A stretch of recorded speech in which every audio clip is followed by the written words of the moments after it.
یہ 18ویں صدی کے آخر کی بات ہے۔ ایک نوجوان فوجی کیڈٹ کسی شخص کی تلاش میں پیرس کی گلیوں میں مارا پھر رہا تھا۔ وہ ہر گزرنے والے سے اس کے متعلق پوچھتا، لیکن اس کو اس کی منزل کا سراغ نہیں مل رہا تھا۔ اس نوجوان سے کچھ دور ایک سنتری جو اپنی ڈیوٹی پر متعین تھا، کافی دیر سے اسے دیکھ رہا تھا۔ اس نوجوان کی بے چینی اور پریشانی دیکھ کر سنتری نے اسے اپنے پاس بلایا اور اس سے مخاطب ہوا۔ ہیلو موسیو، کیا میں پوچھ سکتا ہوں آپ کس الجھن میں گرفتار ہیں؟ شاید میں آپ کی مدد کر سکوں۔ اس نوجوان نے پر امید انداز میں سنتری کو بتایا کہ وہ ایک مشہور بوڑھے نجومی ایبے ڈی لا کلارک کی تلاش میں ہے، جو یہیں کہیں اس بستی میں رہتا ہے۔ سنتری نے پوچھا، کون ایبے ڈی لا کلارک؟ وہ جو ستاروں کی چال سے قسمت کا حال بتاتا ہے؟ نوجوان نے اطمینان کا سانس لیتے ہوئے کہا، جی ہاں، وہی۔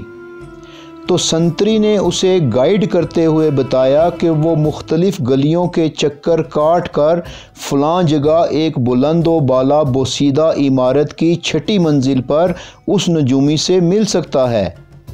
نوجوان نے سنتری کا شکریہ ادا کیا اور اس کے بتائے ہوئے پتے پر چل پڑا، اور کچھ ہی دیر بعد کئی منزلہ بلند بوسیدہ عمارت کے سامنے جا پہنچا۔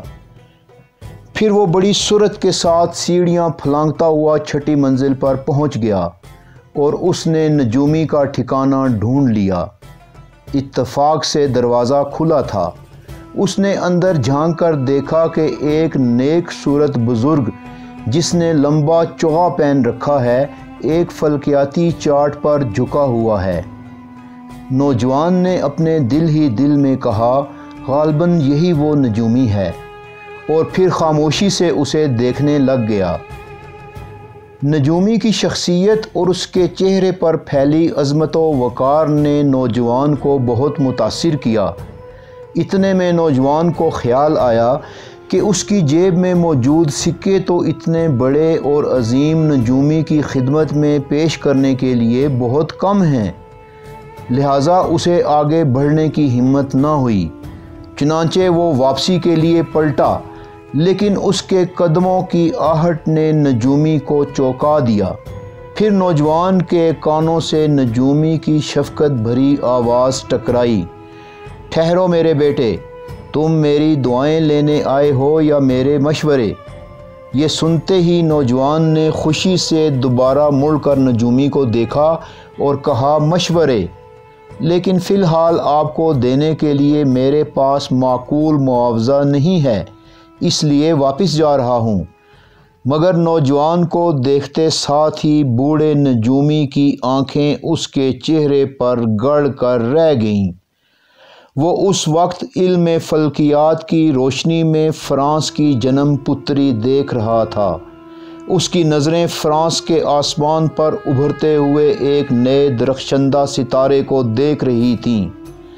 پھر نجومی بولا، اندر آ جاؤ بیٹا، پیسہ میرا منتہائے مقصود نہیں ہے، مجھے تمہارے چہرے پر کوئی خاص بات دکھائی دیتی ہے، میں بلا معاوضہ تمہیں مشورے دینے کے لیے تیار ہوں۔ نجومی نے نوجوان کو کمرے میں اپنے پاس بٹھایا اور پھر ایک بھرپور نگاہ نوجوان کے چہرے پر ڈالی، اور کچھ دیر دیکھنے کے بعد پھر وہ اپنے فلکیاتی چارٹ پر جھک گیا اور بہت دیر تک جھکا رہا۔ پھر اس نجومی پر ایک استغراقی کیفیت طاری ہو گئی۔ وہ آنکھیں بند کیے کسی گہری سوچ میں ڈوبا رہا۔ پھر اس نے آنکھیں کھولیں اور نوجوان کو دونوں ہاتھ اس کے سامنے پھیلانے کو کہا۔ پھر نوجوان کے ہاتھوں کی لکیروں اور دیگر منقش علامات نجومی کی توجہ کا مرکز بن گئیں۔ اس نے دیکھا کہ نوجوان کے ہاتھوں کے انگوٹھے نہایت لمبے اور بہت مضبوط ساخت کے ہیں، جو زبردست لیڈرشپ اور حاکمانہ صلاحیتوں کے آئینہ دار تھے۔ اس نے نوجوان کے ہاتھوں میں بہت شاندار مقدر اور شہرت کی لکیریں بھی دیکھیں، جو اس کے نزدیک کامیابی و کامرانی کا ناقابل تردید ثبوت تھیں۔ نجومی نے جب نوجوان سے اس کا نام پوچھا تو اس نے اپنا نام نپولین بونیپارٹ بتایا۔ نجومی نے یہ نام سن کر اپنے ذہن میں کچھ حساب لگایا اور ایک گہری سانس لینے کے بعد بولا، تم اپنا نام نپولین بونیپارٹ کی جگہ نپولین بوناپارٹ رکھ لو اور بونے کے وائی کو اے سے بدل دو۔ نوجوان نے اس بات میں سر ہلایا اور اس کی وجہ بھی پوچھی تو نجومی نے مسحور کن آنکھوں سے نوجوان کو دیکھا اور پھر یوں گویا ہوا، نپولین بوناپارٹ، یہ تبدیلی تمہیں فرانس کے ستارے سے ہم آہنگ کر دے گی۔ نجومی کے لہجے میں ایک عجیب سی گہرائی تھی۔ اس نے کہا، تمہارے نام پر 13 کا ہندسہ نکلتا ہے جو تباہیوں، بربادیوں اور ہلاکتوں کا ہندسہ ہے۔ یہ تمثیلاً موت کے ہاتھ میں ایک ایسی درانتی ہے جو انسانوں کو کاٹے گی۔ جنگ و جدال اور قتل و غارت گری تمہارا مقدر ہوگا۔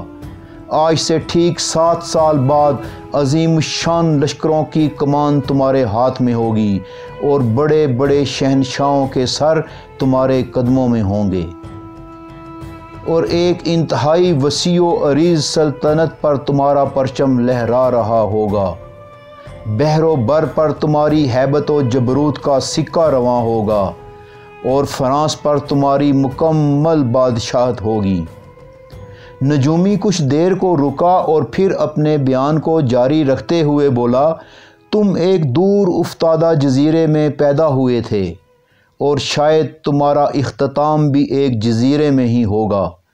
فرانس سے بہت دور سمندر کی لہروں کے درمیان ایک سنگلاخ جزیرہ ہے جو تمہاری آرزوؤں کا مدفن ہوگا۔ یہاں تم موت و حیات کی آخری کشمکش میں مبتلا ہوگے اور موت و حیات کے ان 2 جزیروں کے درمیان عظمت و اقتدار کی کوئی انتہا ایسی نہ ہوگی جہاں تمہارے قدم نہ پہنچ سکیں۔ تم بلا شبہ ایک عظیم انقلابی ہو۔ تمہاری داستان حیات خطرناک حادثات، نغموں بھرے رومانوی واقعات، عظیم فتوحات اور عبرتناک حکایات کا مرقع ہوگی۔ مگر خبردار، قوت و اقتدار کا غلط استعمال اور حد سے بڑھی ہوئی خود اعتمادی اور آمرانہ روش تمہیں کہیں تباہیوں کے عمیق غاروں میں نہ دھکیل دے۔ تمہاری رومانوی زندگی کی حکایات بھی بہت دلچسپ ہیں، مگر ایک خوبصورت عورت جس کے نام کا پہلا حرف جے ہے وہ تمہارے ستارے سے متصادم ہے۔ جنسی لذتوں کا بے پناہ بہاؤ کہیں تمہیں تمہارے عظیم مقاصد سے دور نہ لے جائے، اس لیے اس عورت کو اپنے اعصاب پر سوار نہ ہونے دینا۔ تم ایک بلند حوصلہ، بلند عزم اور جری انسان ہو، مگر خوبصورت عورت تمہاری کمزوری ہے اور یہی چیز تمہاری شکست کا سبب بھی بن سکتی ہے۔ سامعین، آپ دیکھ رہے ہیں دستک ٹی وی کی سیریز جانیے کون میں نپولین بوناپارٹ۔ لیکن اگر آپ نے ابھی تک ہمارا چینل سبسکرائب نہیں کیا تو پہلے اسے سبسکرائب کر لیں اور ساتھ ہی بیل آئیکن پریس کر لیں تاکہ آپ کو ہماری مزید اپڈیٹس ملتی رہیں۔ میرے معزز سامعین، فرانس کی سرکاری دستاویزات میں یہ بات ابھی تک محفوظ ہے کہ نپولین بوناپارٹ نے اقتدار سنبھالتے ہی پہلا فرمان یہ جاری کیا کہ بوڑھے نجومی ایبے ڈی لا کلارک کو ڈھونڈ کر اسے ورسیلیز کے رائل پارک میں ایک عمدہ مکان رہنے کو دیا جائے۔ نپولین جس بھی مہم پر نکلتا، نجومی سے مشورے اور دعائیں ضرور لیتا۔ سامعین، 5 فٹ 2 انچ کے قد کا مالک نپولین بوناپارٹ 1759 میں کورسیکا نامی جزیرے میں پیدا ہوا۔ فرانس میں فوجی تعلیم حاصل کرنے کے بعد 20 سال کی عمر میں فوج میں کپتان بنا۔ 1794 میں اس نے اٹلی کے محاذ پر ایسے زبردست کارنامے سر انجام دیے کہ اہل فرانس کی نظر میں ایک ماہر جنگی جرنیل قرار پایا اور پھر فرانسیسی افواج کا کمانڈر ان چیف بن گیا۔ تاریخ اسے ایک عظیم فاتح اور ظالم و جابر حکمران کے نام سے یاد کرتی ہے۔ 1798 میں اس نے مصر پر بھی قبضہ کر لیا، اگرچہ مصر اس وقت سلطنت عثمانیہ کے زیر نگیں تھا۔ 1800 میں اس نے آسٹریا کو عبرتناک شکست دی اور پھر اس کے بعد اسپین پر حملہ کر دیا اور پھر اسپین کو بھی اس نے شکست دی۔